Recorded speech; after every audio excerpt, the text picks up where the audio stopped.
Hello everyone. In this video we're going to be taking a look at an article from TMZ that was published on May 18th. Meek Mill, Jay-Z convinced him to cancel Trump visit. Now, what gets me about this is, alright, this is like the worst thing this guy could do, alright, when it comes to the situation. Meek Mill was stupid on this. He actually caved to peer pressure. If he pulled a Kanye, you know, he would probably gain more popularity because Kanye shit didn't happen to him. He actually gained more respect and popularity from people by doing what he did. 9:50 a.m. Pacific time. A Jay-Z source says Jay did not force or even convince Meek to cancel the White House trip, adding Meek made the decision after talking to several people. Sure. Meek Mill bailed on a visit to 1600 Pennsylvania Avenue Friday after a late-night call from Jay-Z, TMZ has learned. Well, yeah, Jay-Z probably called him up freaking out, be like, listen, don't be fucking doing that shit.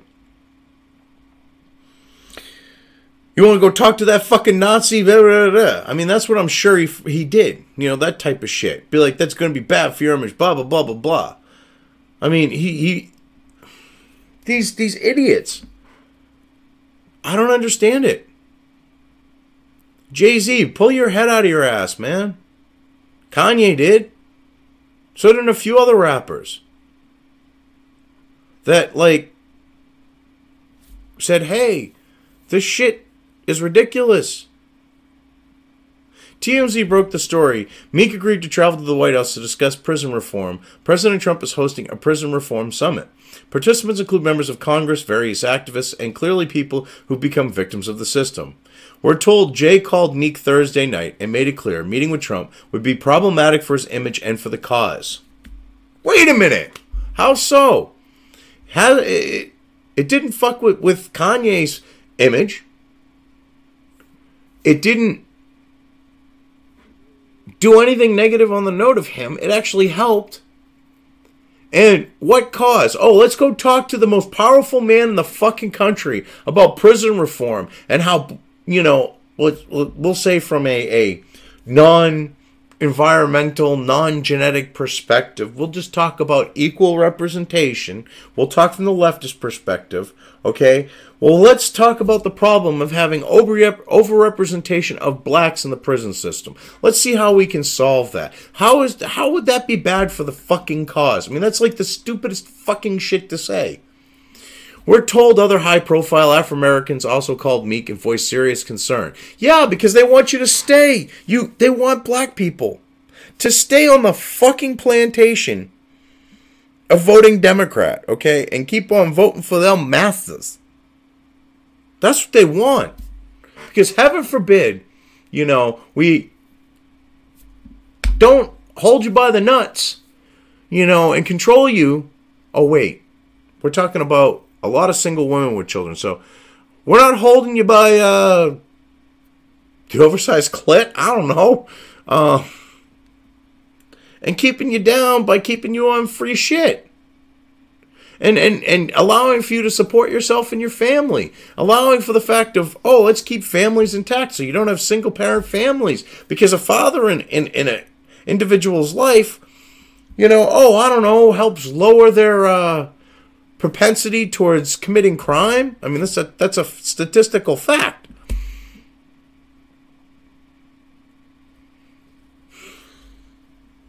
This shit is ridiculous. Meek tells us, I was originally scheduled to be part of a panel on prison reform at the White House to help shed light on the issues within the system. Unfortunately, the focus turned to the president and myself, which concerned me that it might take away from creating a positive result for today's discussions. Translation. Well, I got a call from all these, like, assholes, and they browbeat me, and I caved like a little bitch. You know, some fucking gangsta rapper you are. You caved to fucking peer pressure. You know, I mean, you're all supposed to be kind of gangsta. I mean, you're not specifically a gangsta rapper, Meek. But that's kind of like the gangsta, ghetto aspect of things. I don't put up with no shit. That's kind of like rap culture. And here you are being a beta little fucking cuck to Jay-Z. To fucking Jay-Z. A washed up fucking has-been. Huh. Because, I mean... Oh, wait. Rap has gotten to the point where a fucking paraplegic from Degrassi can transform himself into ghetto fucker Drake, okay? What does that tell you? He continues, as a result, I decided not to attend, so the focus would be solely on fixing our prison system. Most importantly, I remain fully committed to improving our criminal justice system. If that was truly the case, Meek, if that was truly fucking the case, you would have shown up, okay? But no, you're more concerned about what other people think, okay, that called you. You're more concerned with that stupid shit than you are with with improving the criminal justice system, with making sure that blacks are not overrepresented in it.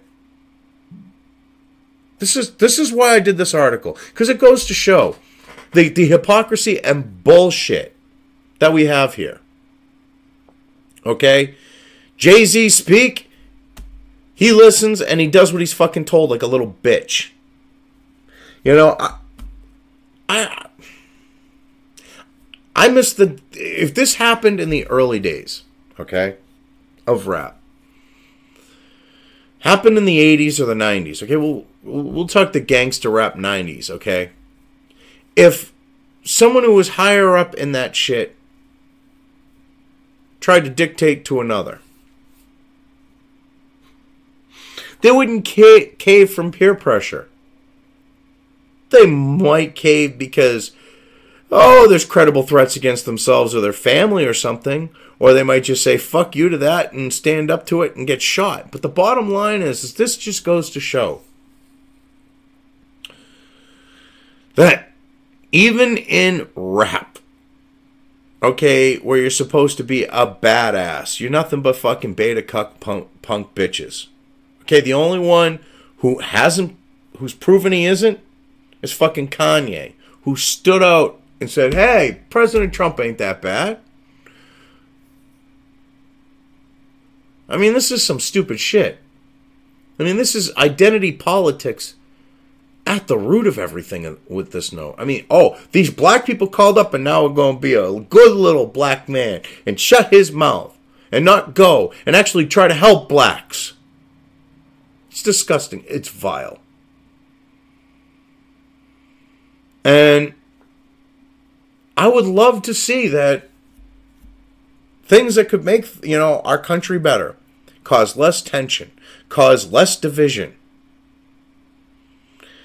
actually happen, and are things that are going to be positive. And this could have been something like that.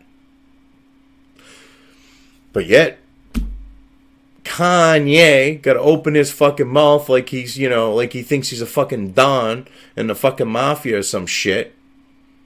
Kiss my ring, bitch. You ain't talking. Anyways, I've covered this well enough. I'm just going to leave this here. If you liked this video, depending on where you are watching it, please give it an upvote or thumbs up. If you want to know when new content of mine hits the internet, don't forget to subscribe to one or more of my social media or video accounts listed here. Also, with YouTube, don't forget to ring that bell. You can find all of my video content on both BitChute and YouTube. This may not be the case with other places I upload to, but I will try to minimize this happening. You are always welcome to interact with me at any of these sites on the list, so feel free to do so. If you have anything you want me to cover in a video, when it comes to news or current events, send it right along to me. I will try to do my best to cover it. As always, thank you for watching.